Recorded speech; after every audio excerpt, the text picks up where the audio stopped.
Boa noite, queridos amigos, queridos irmãos. Estamos aqui mais uma vez, nesse momento, saber e sentir, para que possamos fazer algumas reflexões singelas e fazer uma interiorização para que nós possamos mergulhar um pouquinho para dentro de nós mesmos, recebermos o benefício da espiritualidade e nos tranquilizarmos. Então, nós vamos orar para iniciarmos a nossa atividade.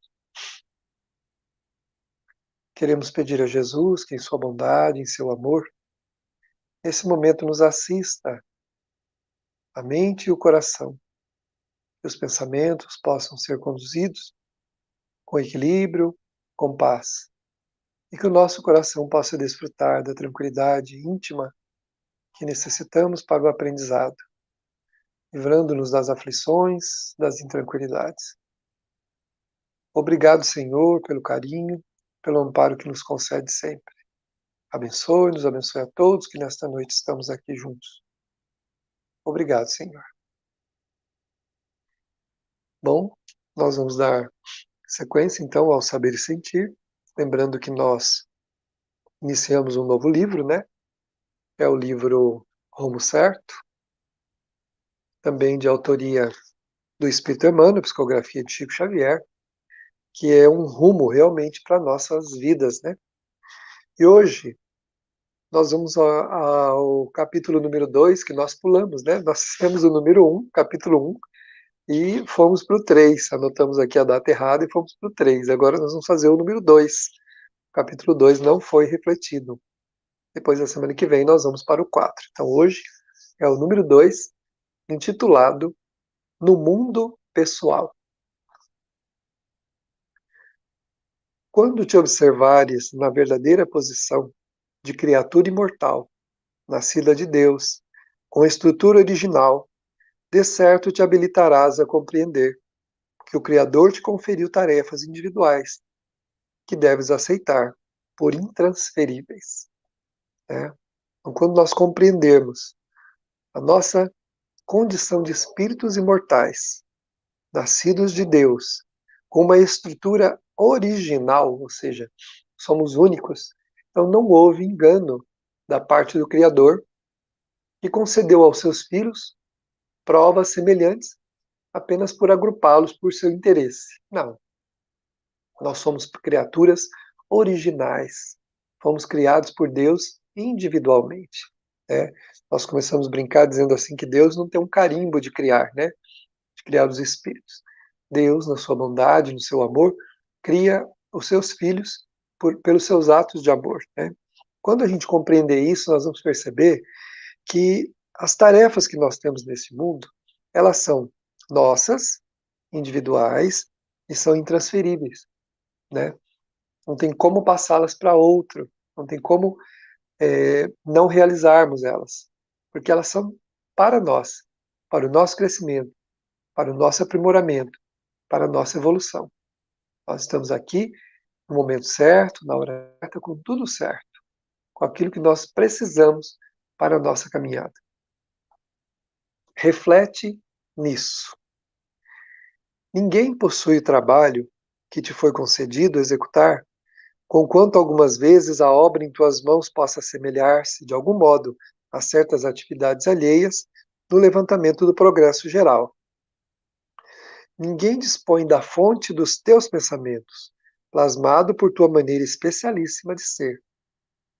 Então ninguém tem o trabalho semelhante ao nosso, né?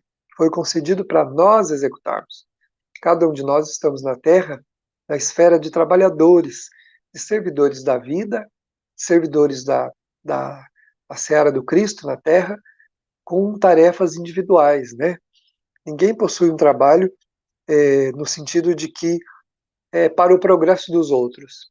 Pode até ser que algo que nós produzimos beneficie os demais, mas em primeiro lugar é para o nosso benefício, para o nosso crescimento.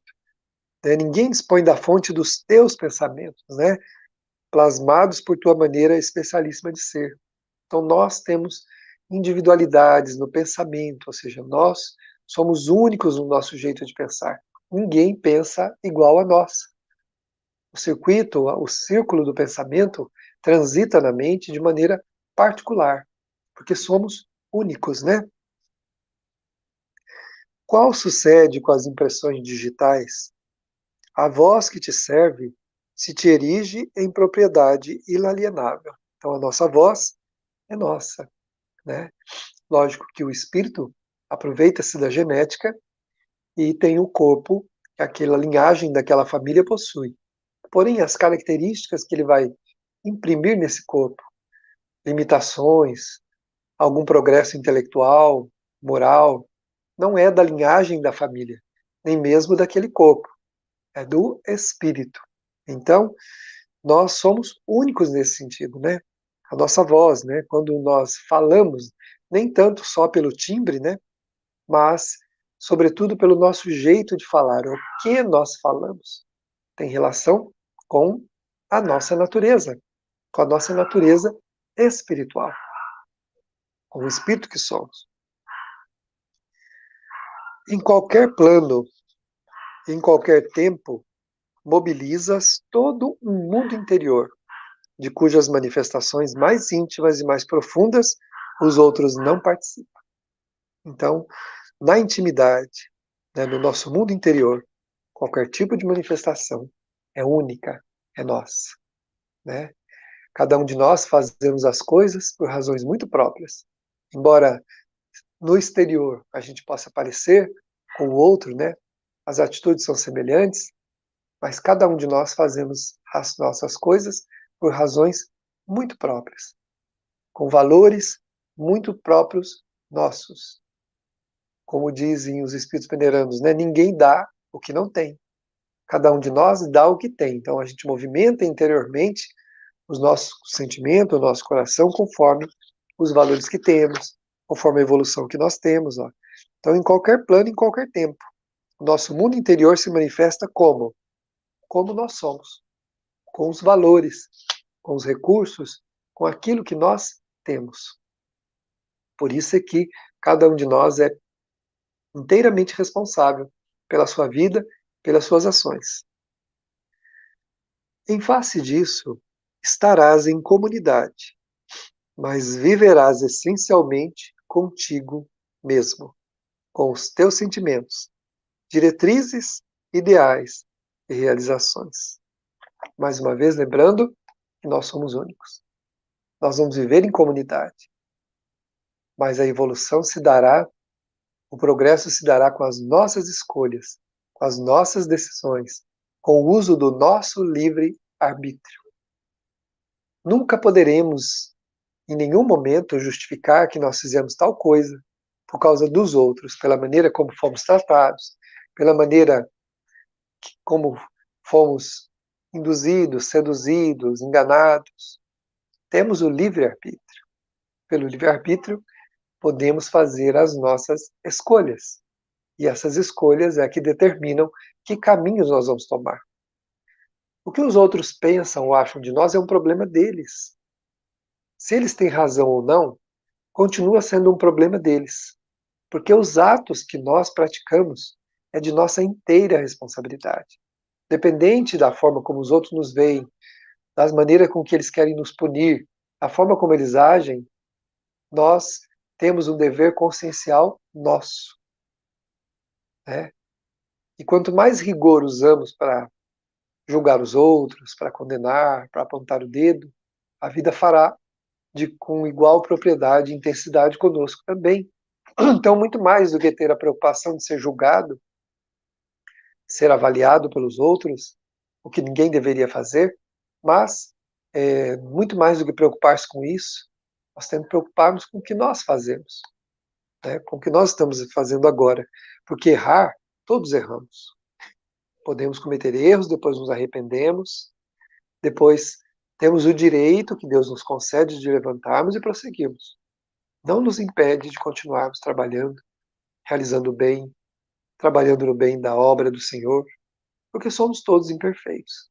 Aqueles que não erram de um jeito, erram de outro. Aqueles que não praticam este ato, praticam outro ato lá. Então, todos estamos na mesma condição de aprendizes. Aprendizes das leis da vida na Terra. há muitas razões que nos levam a fazer as coisas que a gente faz. E razões muito íntimas, muito próprias, condicionamentos espirituais que nós trazemos, hábitos arraigados, que num determinado momento podemos dar vazão, para depois compreendermos que não é o ideal fazermos aquilo, que aquele caminho não é o melhor. E temos o direito concedido por Deus, pelo Criador, de retomarmos a estrada. E Deus não nos tira nada por causa disso. Se alguma coisa nos falta, quem lançou fora fomos nós. Se reencarnamos faltando alguma coisa, essa falta foi nós que criamos. Deus não nos tira nada. Deus não priva as suas criaturas de nada. Né? Então pensemos sobre isso, né? Que a gente vai viver com as pessoas e muitas vezes erramos por causa disso, porque a gente está convivendo com as pessoas e os nossos defeitos colocados em comum podem gerar problemas na nossa relação humana, né? Mas a gente viverá essencialmente com a gente mesmo. Não viveremos com ninguém. Podemos viver com uma pessoa do nosso lado a vida inteira, mas na verdade apenas comungamos da mesma companhia, não propriamente termos vivido, né? Porque quem vive, vive dentro de si, não vive fora. Né? Nós ocupamos um espaço, comungamos do mesmo espaço, caminhamos com as pessoas, mas vida é algo íntimo, né? A gente vive por dentro e não por fora. Isso porque o governo da vida te fez concessões que não estendeu a mais ninguém. Olha que interessante, né? Deus concedeu coisas a nós que não concedeu a mais ninguém. Ah, mas eu tenho a mesma profissão que determinada pessoa. Ah, mas eu faço tal coisa que tal pessoa faz. A gente vai se comparando com o mundo e vai vendo que temos coisas semelhantes. Pois é, mas razões que levaram o Criador a conceder o que ele nos concedeu são diferentes das razões que levou o Criador a conceder a mesma coisa ou coisa semelhante a uma outra pessoa. Por isso é que nós somos próprios, únicos, e precisamos aproveitar, né? Não podemos cair na onda, né? Não podemos entrar na manada, na turma, e deixarmos prosseguir e seduzir e enganarmos, ou mesmo caminharmos decidindo o que todo mundo decide. Por quê? Porque nós somos únicos, somos responsáveis pelas nossas decisões, espiritualmente falando, né? E o que advier dessa decisão estará dentro de nós. Nós nos encontraremos com essas decisões. Observa os compromissos que te assinalam, seja em família, seja no grupo social. E descobrirás para logo as obrigações que se te reservam no imediatismo das circunstâncias. Então a gente observa os compromissos que a gente tem, né? Seja na sociedade, na família, e a gente vai perceber, né? Que essas obrigações, né? Essa convivência nos chama a cumprir deveres. Então temos deveres com a família, temos deveres com a sociedade, deveres com o trabalho, né? E as circunstâncias vão se apresentando e nós precisamos dar conta delas, né?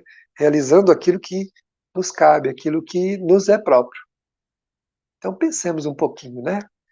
Nas nossas vivências, na família, no trabalho, na sociedade em geral, como é que nós estamos agindo? Como é que nós estamos realizando as nossas coisas? Quais são os compromissos que temos com tudo isso, né? Com a família, com o trabalho, com a sociedade? Quais são os compromissos que fomos chamados a cumprir? É muito importante detectar isso. É muito importante verificar, inclusive, se nós estamos cumprindo com esses deveres. Porque esses deveres são inalienáveis, intransferíveis. Né? A gente muitas vezes fala assim, se eu não fizer esse trabalho, outro fará. Sim, o trabalho será feito, mas ele não fará por mim, porque a minha tarefa não estará cumprida. Se nós viramos, por exemplo, alguém na família que não contribui, que vivemos completamente à custa dos familiares, sem contribuir com nada, desde a nossa juventude até a maioridade, exceto na infância e na senectude, na velhice, quando nós realmente precisamos da ajuda, nós estamos num período produtivo das nossas vidas e não fazemos nada, né? Isso vai realmente nos custar uma crise de consciência. E talvez amanhã não teremos o direito de estar com essas pessoas outra vez. Pode ser que a vida não nos permita, né? Não estou aqui sentenciando ninguém, né?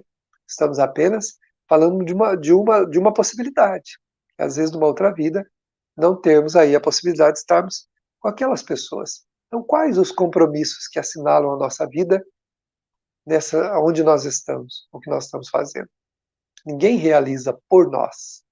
Realiza a tarefa que nós não fizemos.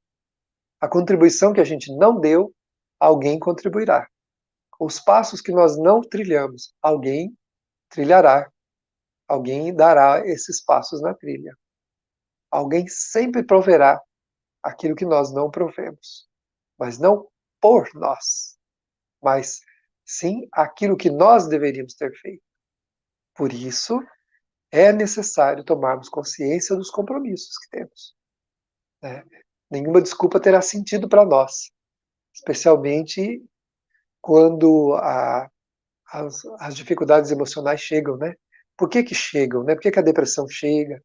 Por que que chegam as crises de medo, as síndromes de toda ordem? É o espírito verificando os seus enganos.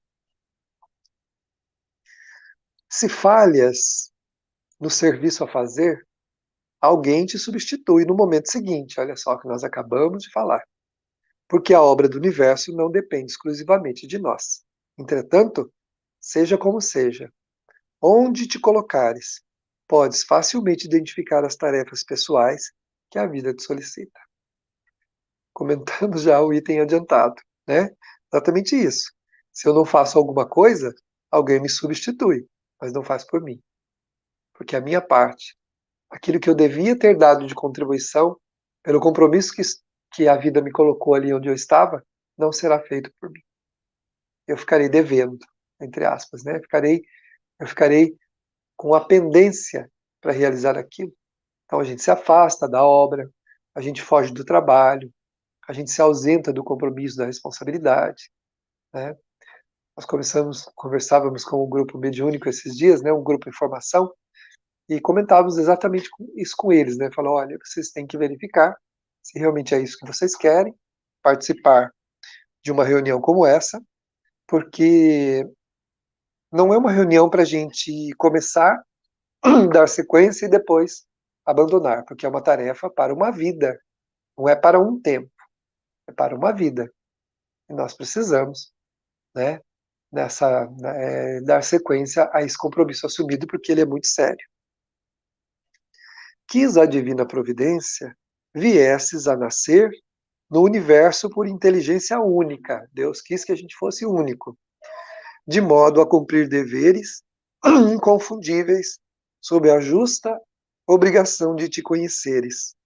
Mas não nos referimos a isso para que te percas no orgulho, e sim para que te esmeres no burilamento próprio, valorizando-te na condição de criatura eterna, em ascensão para a espiritualidade superior, a fim de brilhar, cooperar com Deus, na suprema destinação da sabedoria e do amor, para a qual, por força da própria lei de Deus, cada um de nós dirige. Olha só. O fato de sermos sido criados únicos, né? Para que a gente cumpra deveres, né?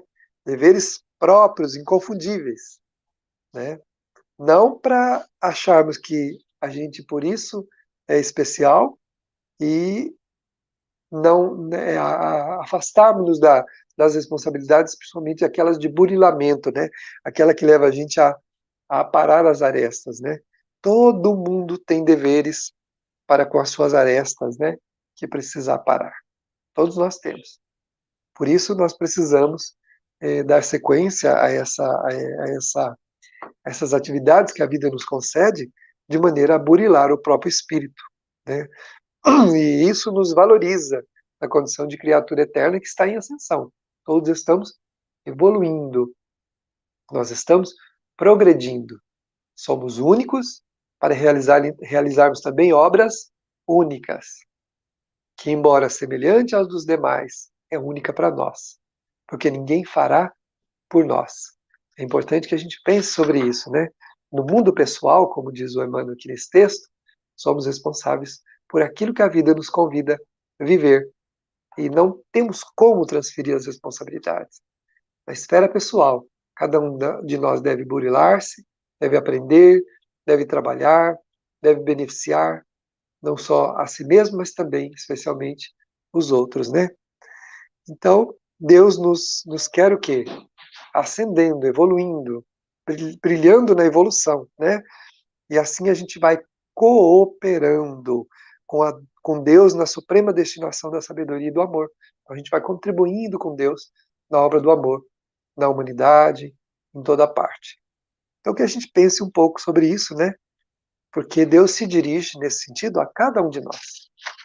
O Criador não se dirige à humanidade em todo o universo de forma coletiva. Nós temos tarefas, sim, que a gente realiza coletivamente, mas a parte de cada um é individual.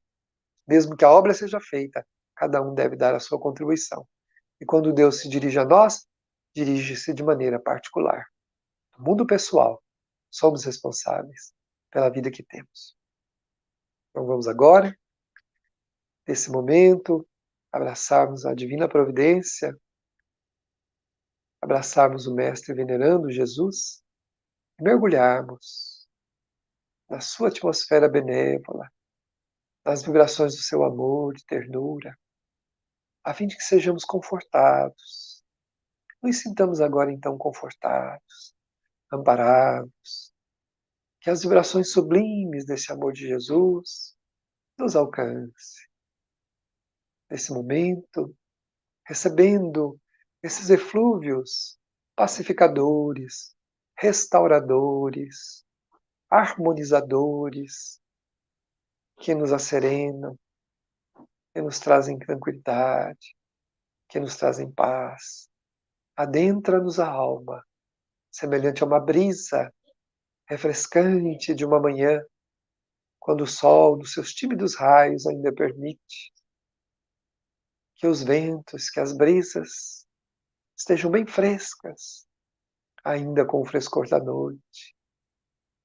Assim é Jesus para nós. Sintamos esse frescor, essa ternura, e percebendo esse amor, essa bondade, nos inebriamos dela.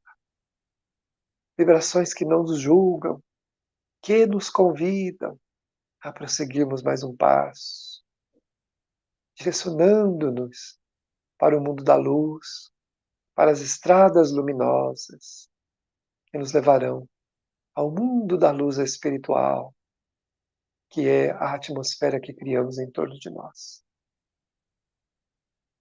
Sintamos então esse frescor vindo do Mestre querido, e com o coração envolvido e inebriado desse amor, vamos dizer-lhe: muito obrigado, Senhor.